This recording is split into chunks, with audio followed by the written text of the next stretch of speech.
একটা মেয়ে রাস্তা দিয়ে হাঁটছে আর হাত দিয়ে চোখের পানি মুছছে। এমন সময় একটা প্রাইভেট কার এসে মেয়েটাকে ধাক্কা দেয়। মেয়েটি রাস্তায় লুটিয়ে পড়ে। সেই প্রাইভেট কার থেকে দুজন মধ্যবয়স্ক, একজন মহিলা একজন পুরুষ বের হয়। তারা তাকে কাছে একটা হসপিটালে ভর্তি করে। এখন ডক্টর বলল প্রচুর ব্লাড যাচ্ছে, আপনারা পেপারে সাইন করে দিন। তারা কিছু না ভেবে সাইন করে দেয়। কিছুক্ষণ পর ডক্টর বের হয়ে বলে পেশেন্টকে যত তাড়াতাড়ি সম্ভব তাকে ভালো হসপিটালে নিয়ে যেতে হবে, কারণ এটা সরকারি হাসপাতাল। এখানে তেমন কিছু করে মেয়েটাকে বাঁচাতে পারবো না, দেরি হলে মেয়েটা মারা যেতে পারে। মিসেস মারিয়াম আর মিসেস হুমায়ুন বুঝতে পারে না তারা কি করবে। ভেবে না পেয়ে তারা মেয়েটাকে আমেরিকা নিয়ে আসে। তারা সেখানে থাকে, একটি হসপিটালে ভর্তি করায়। ডক্টর জানায় মেয়েটি কোমায় চলে গেছে। 1 মাস পর মেয়েটির সেন্স ফিরে আসে।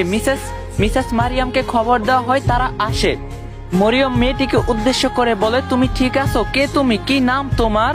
তখন মেয়েটি বলল, আমি ঠিক আছি, কিন্তু আমি কোথায়? তখন হুমায়ুন বলল, তুমি হসপিটালে, তুমি আমাদের গাড়িতে অ্যাক্সিডেন্ট করছিলে, তাই আমরা তোমাকে হসপিটালে ভর্তি করিয়েছি। তুমি 1 মাস কোমাইছিলে। তখন মেয়েটি বলল, 1 মাস কোমাইছিলাম, তাও আল্লাহ নিয়ে গেল না কেন?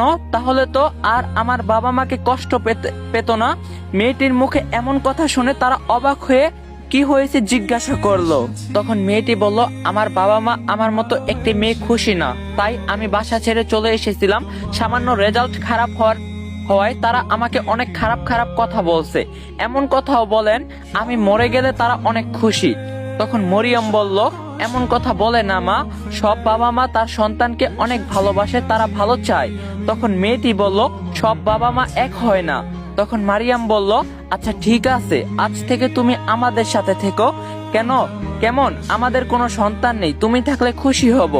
তখন মেয়েটি বলল, কিন্তু আমি তো বাসা থেকে বের হওয়ার সময় সবাইকে বলে এসেছি আমি নিজেকে অনেক বড় কিছু করে তারপর তাদের কাছে যাব। তখন মারিয়াম বলল, আচ্ছা তাই হবে।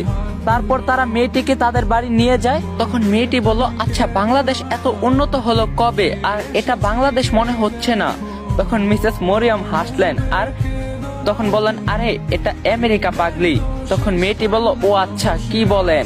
তখন মারিয়াম বলল, তখন মেয়েটি বলল, আজ পর্যন্ত তো আমি আমার এলাকার বাইরে যাইনি, আর আমি একা আমেরিকা চলে এসেছি।